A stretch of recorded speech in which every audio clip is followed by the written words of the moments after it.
Hello and welcome to one of my favorite series that I like to do called Music History.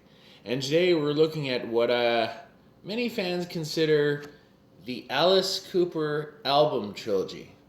I say it with air quotes because it's debatable. Let me go into it. So, where this album trilogy of sorts starts is with the 1994 album, The Last Temptation.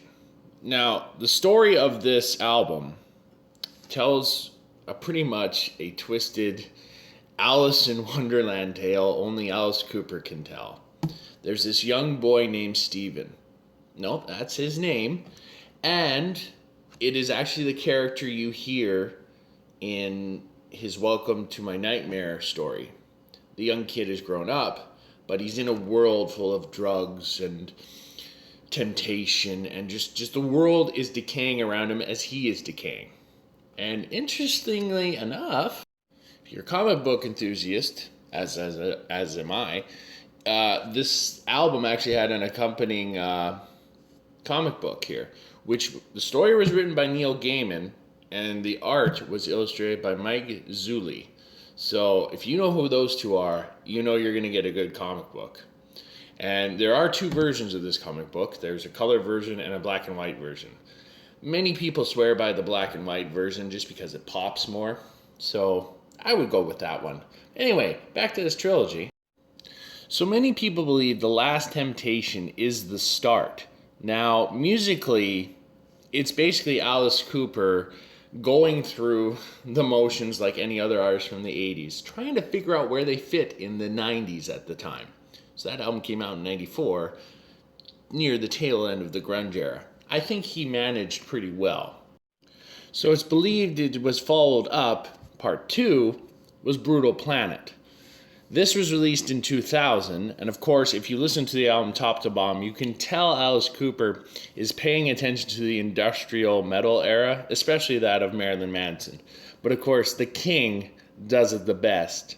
No disrespect to Marilyn Manson, or Rob Zombie for that matter, but the King does it well. The album's tone is basically that about, well, the world that we lived in at the time. School shootings, drugs, feeling that the world is decaying around us. We have no main character like in the other album, but you could put Steven in there and say he's gone insane. He's nuts. And a year later, in 2001, he would follow up with what is considered part three, called Dragontown. Same theme, same vibe as Brutal Planet. Now, on the one hand, I get it. The albums feature the themes of someone witnessing a world that is decaying around them and they're trying to survive. On the other hand, The Last Temptation is a separate story unto itself that an accompanying comic book. Dragontown and its previous album, Brutal Planet, are two albums about decay and society, but they're industrial metal based. But also, music is meant to be interpreted any way you want. So, whether you think it's a trilogy or not, there's at least a trilogy of albums that you can enjoy. And as for me, when I listen to these albums, my go-to songs, in my opinion, from The Last Temptation, it would be It's Me. From Brutal Planet, it would be Brutal Planet. And from Dragontown, it's Fantasy Man. So you go out and seek those albums, like and follow for more, and take care.